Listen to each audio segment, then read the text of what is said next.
Here in Crosse, Wisconsin. It's a beautiful town. We appreciate y'all coming out. I'm sad this is actually my last visit to the state of Wisconsin for this election, but that's okay. I promise I will come back as your Vice President of the United States because we're going to win this thing.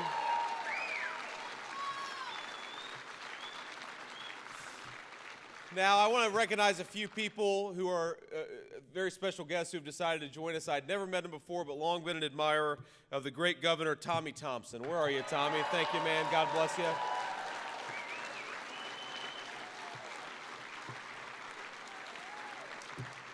We've got Representative Tom Tiffany with us. Tom, where are you, man? Tom, God bless you, man. Thank you. We got Representative Derek Van Orden. Derek, where are you, man? Thank you.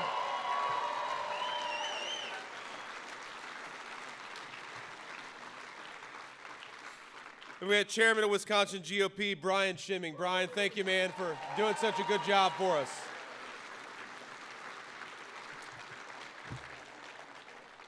And last but certainly not least, my favorite person here, no offense to any of you, fine people, is my beautiful wife, Usha. I love you, honey. Thanks for going around with us.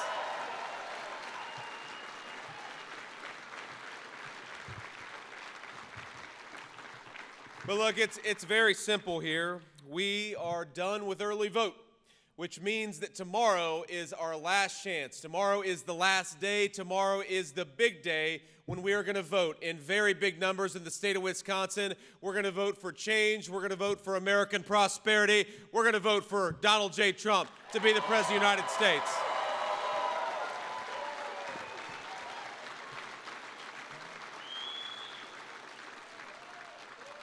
And the Secret Service told me that, I guess Tim Walz is going to be here in the state of Wisconsin. I'm sorry about that. I know we're close to Minnesota, so you guys know Governor Tim Walz well. But here's what I want to say. I know a lot of you, like me, are praying people of faith, and I want you to spare a prayer for Governor Tim Walz, because if you think about this, I know all of us have had hard days at work. Your back hurts, your hands are tired, but I don't think any of us have ever had the kind of day that Tim Walz is going to have today, where he's got to go around and convince the American people that Kamala Harris can be the President of the United States. That's tough work. That is a tough job, my friends. I think that's the toughest job in the United States of America, because think about it. As much as Kamala Harris pretends that she's something that she's not, and as much as Kamala Harris runs away from Joe Biden, you would think that Kamala doesn't even know who Joe Biden is, even though she's his vice president. Kamala Harris, we know, she's more of the same. Kamala Harris is more of the same high grocery prices. Kamala Harris is more of the same unaffordable housing. Kamala Harris is more of the same chaos around the world. And Kamala Harris is more of the same wide open border. So tomorrow, Wisconsin, let's vote for a new direction for this country. Let's vote for Donald J. Trump to be the President of the United States.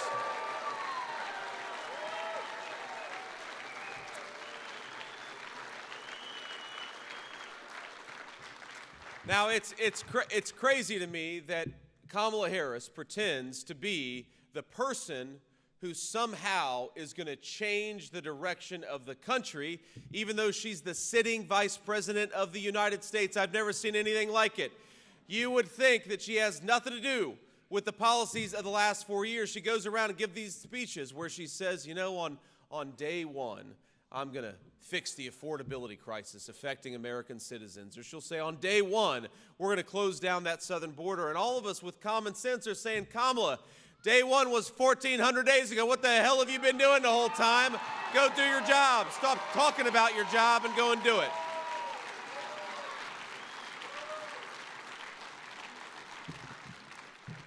If Tim Walz has got the hardest job in American politics, I believe that I've got the easiest job in American politics. Because think about this. All I've got to do is go around the United States, go around beautiful places like the state of Wisconsin, and get to tell people the truth. The truth is that when Donald J. Trump was president, inflation was at 1.5%. When Donald J. Trump was president, wages were fast rising at the fastest rate in 40 years in the United States of America. When Donald Trump was president, the border was secure and the world was at peace. That's a hell of a record to run on.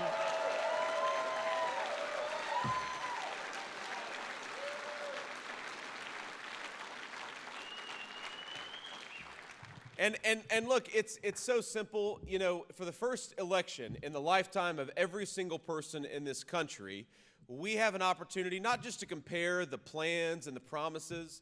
You know, you go to Kamala Harris's website, and half of it's copied from Donald J. Trump.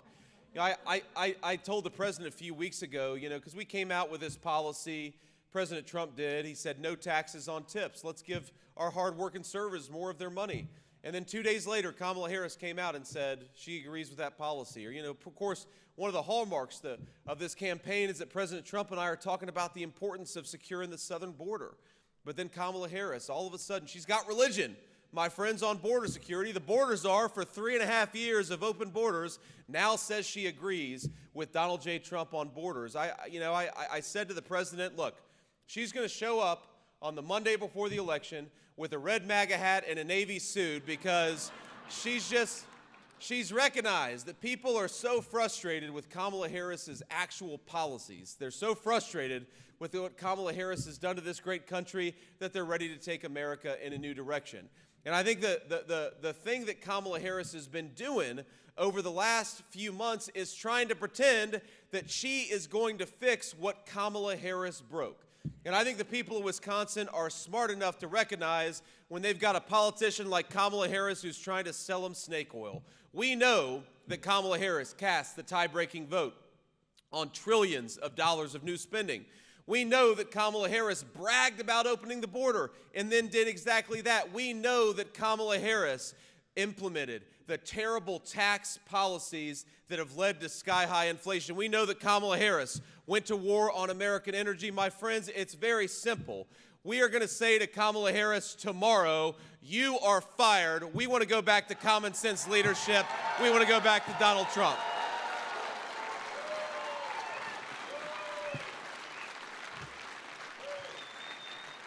Now, you just look at the statistic. You just look at the statistics of what's going on in this country, and my heart breaks for our fellow citizens, people all across the state of Wisconsin who are working hard, they're playing by the rules, but thanks to Kamala Harris's policies, they're falling farther and farther behind. You know that credit card delinquencies in this country are now over 9%.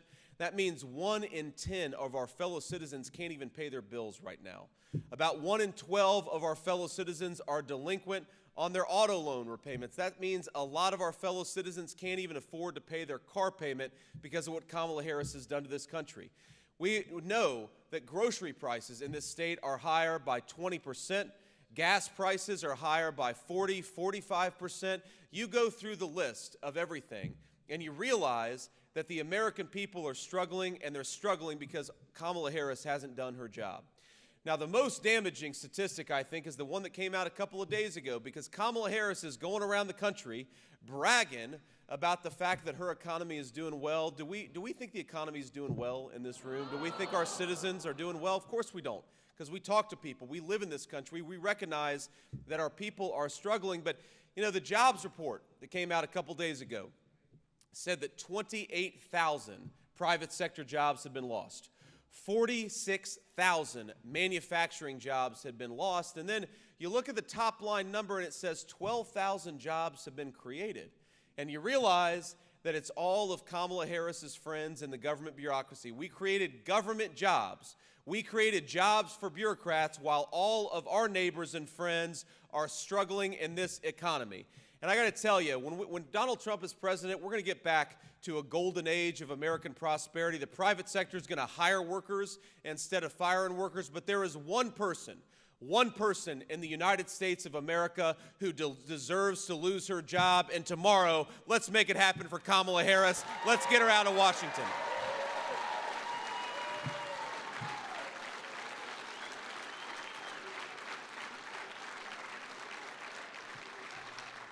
You know, I know we've got a lot of people who are going to watch the clips, watch the news reports tonight, and I think our message to the swing voters of the state of Wisconsin is very simple.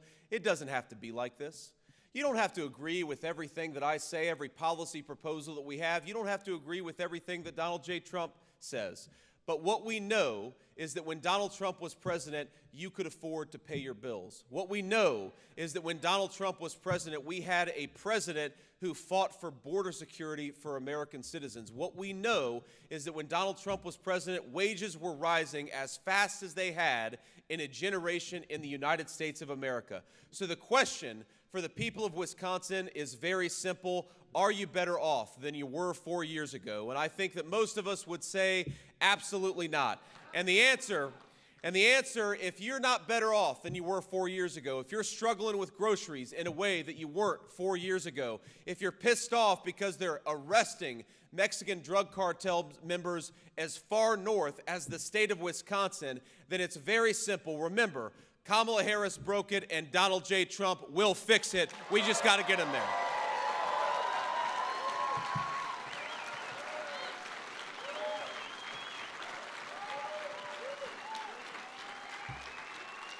Now, I will say, look, let me be bipartisan here for a second. I asked you to say a prayer for Tim Walz, and I want to say something nice about Kamala Harris, because the one thing, you guys are all pissed off. It's okay. It's okay. The one thing I'll say nice about Kamala Harris is while she's been a terrible vice president, and while we know our fellow citizens are struggling because of her policies, she is really good at getting us votes when she does interviews. So that's one thing. I think when Kamala does an interview,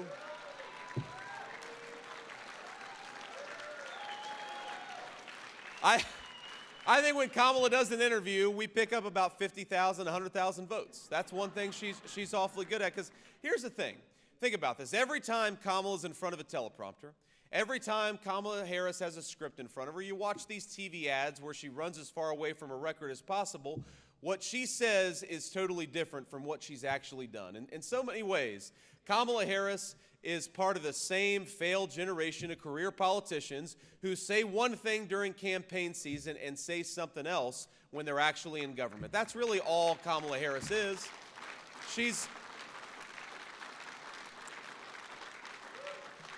And that's what was so different about Donald J. Trump. Think about this. He went in there and said, we're going to unleash American energy, and that's exactly what we did. He went in there and said, we want to make groceries and all of the necessities of life more affordable for our citizens, and that's exactly what he did. He said, we're going to get in there. We're going to knock out ISIS and make America respected in the world again, and then he did it. This is what's different about Donald Trump and a generation of career politicians. Donald Trump fixes things. The career politicians break them.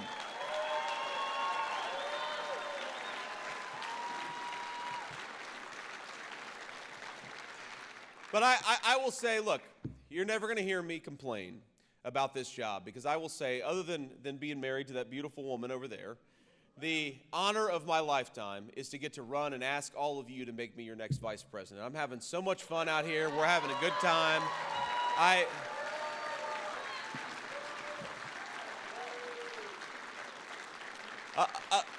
A lot of you know I grew up in a poor family. My grandmother didn't even graduate from high school, the grandmother who raised me. And now here I am, getting to hang out with you fine people on a Monday morning, ask you to make me the next vice president of the United States. That's a great testament to our country. It really is.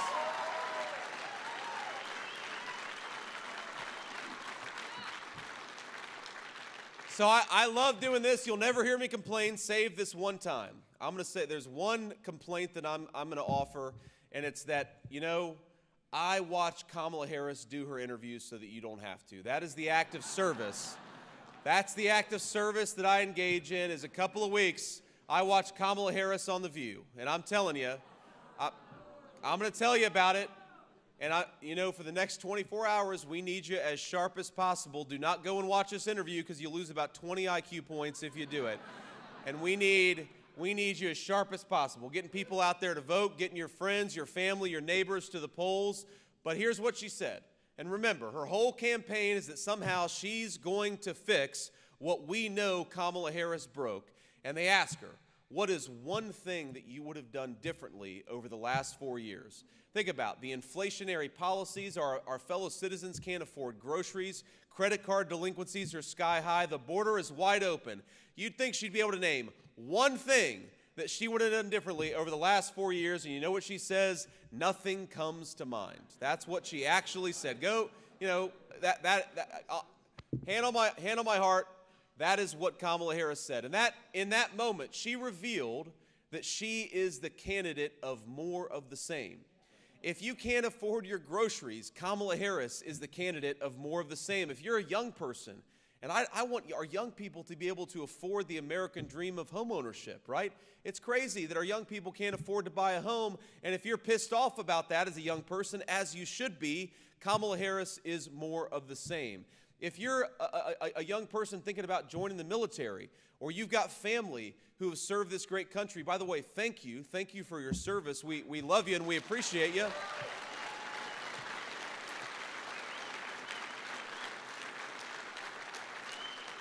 But if you think we ought to use the American military not to be the policemen of the world, but to fight for America's national security, then you cannot vote for Kamala Harris. It's that simple.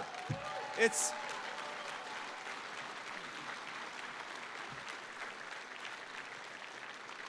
because whenever she doesn't have a teleprompter telling her what to say, Kamala Harris will admit the truth. Kamala Harris will admit that she is the candidate of higher grocery prices. Kamala Harris will admit that she's the candidate of 28,000 less private sector jobs in just a month. And I know Wisconsin is one of the proudest states in the union when it comes to American craftsmanship and American manufacturing.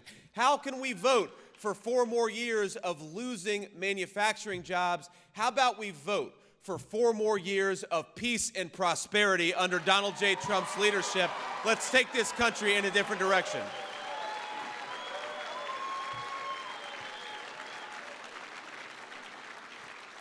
And you know, here, my friends, here's the craziest thing. You know the issue that we haven't really talked that much about? We haven't talked that much about immigration. And that is where Donald Trump's policies worked the best, and frankly, where Kamala Harris's policies have worked the worst.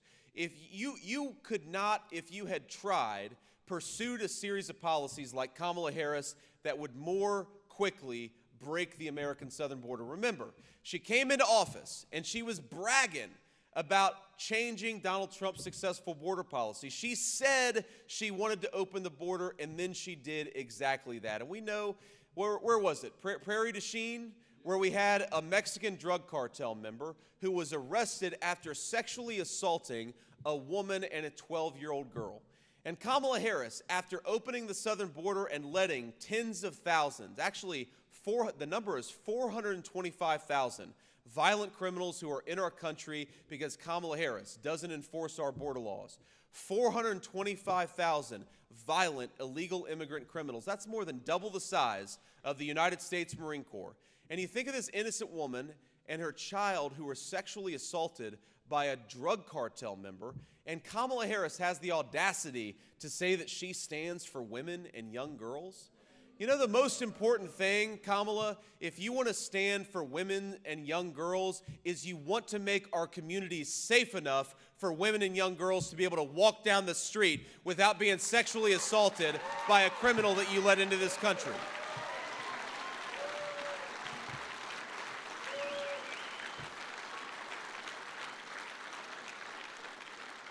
But again, she bragged about doing this, and then she went and did it. And the consequences for the state of Wisconsin, the consequences for our whole country have been extraordinarily bad.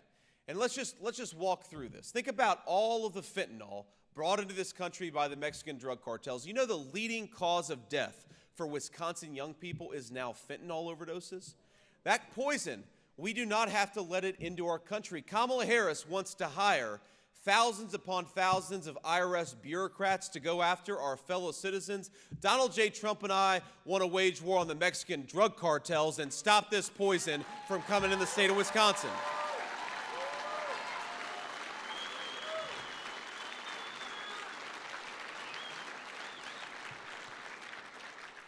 You know, we ought to talk about the fact that thanks to Kamala Harris's open border, you've got thousands upon thousands of children in Wisconsin schools who don't even speak English because they're the children of illegal immigrants. And what does that do to the quality of the education for Wisconsin children when you drop thousands upon thousands of people into our Wisconsin school districts who don't even speak the language of the guidance counselors, of the teachers, and of their fellow students. Look at hospital and emergency room wait times in the state of Wisconsin over the last few years. They have skyrocketed because we've got millions upon millions of people in this country who don't have the legal right to be here. And of course, we got to talk about maybe the most dire consequence. The worst is certainly the fentanyl epidemic, but I'd say the second worst problem of all of the illegal immigration coming into this country is that it's made housing unaffordable for our fellow citizens. Because think about this. If you've got 25 million people who don't have the legal right to be here, you got to put them somewhere. And by the way, a lot of them we're putting up at five-star hotels on taxpayer expense paid for by the people in this room. But think about this. Donald Trump and I, we believe that you got to pursue the regulatory policies to build more housing. That's one of the most important things you got to do to make home ownership more affordable. But thank you. But my friends, it doesn't matter how many homes we build. If we allow those homes to go to illegal immigrants, we're never going to make the American dream of homeownership affordable in the United States of America. So yes, Donald J. Trump and I want to build more homes. Yes, Donald J. Trump and I are going to fight to lower mortgage interest rates so that our young people can afford to get out a loan on a house. But the most important thing we're going to do to make American home ownership affordable again is that we're going to ensure that American homes go to American citizens, not to people who don't have the legal right to be here.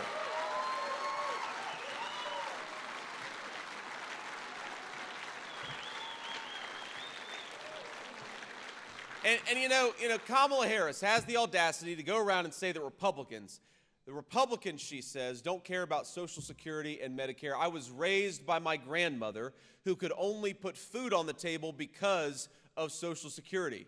We are going to fight for Social Security, but you know, number one way to bankrupt Social Security and Medicare is to do what Kamala Harris is already doing, which is giving it to illegal immigrants. You know how many tens of billions of dollars we spend on Social Security and Medicare benefits for illegal immigrants? And the media and the Democrats will say, well, they're not supposed to. Well, yeah, they're not supposed to, but if you just look at the fraudulent applications, the number of illegal immigrants who are getting Social Security and Medicare, it is going to bankrupt that program. So here's the biggest difference of all, maybe, between Kamala Harris and Donald Trump. She's rolling out the red carpet for illegal immigration. She's inviting people to come into this country. She's giving them health care, Social Security, and housing benefits paid for by all of you. Donald J. Trump, when he's back in the White House, the message to illegal immigrants is going to be very simple. Pack your bags, because in 3 months you're going back home.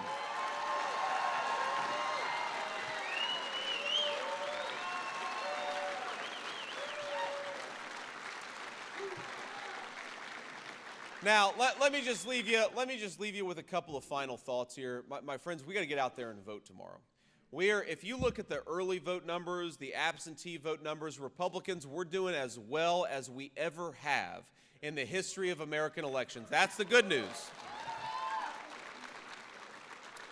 But the bad news is this is not even close to over yet, and this election, I'm telling you, in the state of Wisconsin, in the Commonwealth of Pennsylvania, it is going to be won on Election Day, or it's going to be lost on Election Day. So here's what I'd like all of you to think about is what would you do differently over the next 24 hours if you woke up on Wednesday morning and found out that Kamala Harris had won the state of Wisconsin by 90 votes? You think that sounds crazy? That was the margin in Florida in 2000 was that tiny. So ask yourself, what would you do differently over the next 24 hours if you knew that we were going to lose by 90 votes? Because that is what you should be doing. Because if every single person in this room tried to bank as many votes on Election Day tomorrow, it's very simple. Donald J. Trump is going to be the next president of the United States, and we're going to take this country back. That is what's on the table.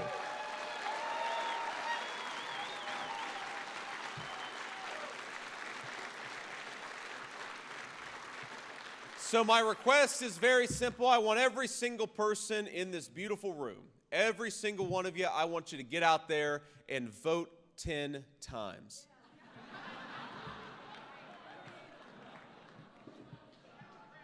Now we got the media is going to say, the headline is JD Vance comes to Wisconsin and encourages mass voter fraud. No.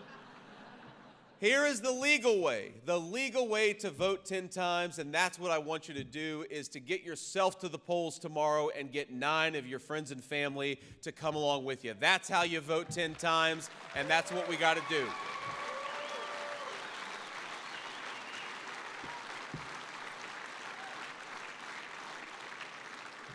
Because think about the stakes of this election, my friends. Think about what's really going on here.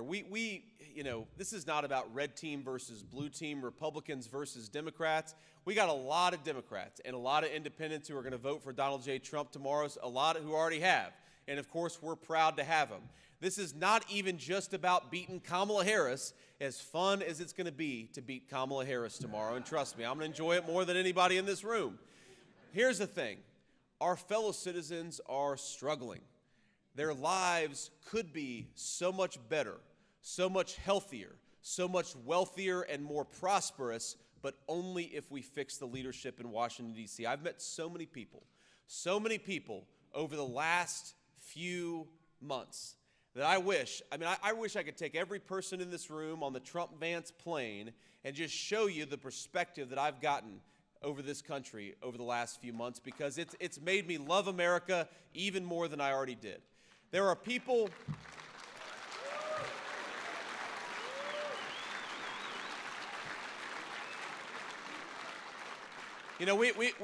Ush and I have 3 beautiful little kids, a 7-year-old boy, a 4-year-old boy, and a 2-year-old girl. I met a woman a few weeks ago, actually, in Michigan, and she told me that she couldn't afford her groceries. She was getting involved in politics. She was one of our grassroots volunteers. Told me she couldn't afford groceries, but that every single night she said a prayer for me, for my wife, and for our 3 kids, and she knew their names, first, middle, and last, because she said a prayer for them every single day. A woman who can't afford groceries has got the generosity of spirit to pray for me and my family. I met a woman a few months ago who told me that she was worried about canceling a family ritual. For 40 years, she and her husband, in good times and bad, had done steak night on a Friday night. But last year, for the first time, they canceled steak night because groceries had gotten so expensive under Kamala Harris's leadership that they just couldn't afford it anymore. I met so many parents of teenagers who took something under peer pressure at a party, like, let's be honest, a lot of teenagers do, but instead of waking up the next morning with a lecture from their parents or maybe a headache, they paid for that mistake with their lives, because that mistake was laced with fentanyl brought in by the Mexican drug cartels. I've met veterans. I've met the families of our brave service members who died 3 years ago in Afghanistan, who are, of course, heartbroken that they lost their loved one, but they're most angry at Kamala Harris because there's been no accountability for the fact that their 13 loved ones lost their lives and nobody got fired, and there's been no accountability for the fact that those young people died from government incompetence. Think about all of our fellow citizens, all those people who can't pay their credit card bills, all those people who can't afford their prescription drugs, and they could do so much better if we fix the leadership in this country. So over the next 24 hours, I want you to think about them. I want you to think about the woman who deserves to have steak night with her husband. I want you to think about all of our families who deserve to raise their children in safe and secure neighborhoods. I want you to think about the veterans who put on the uniform every single day and deserve to have a president who respects and fights for them. I want you to think about all of the American citizens who could be living a better life if they simply had better leadership in Washington, D.C. My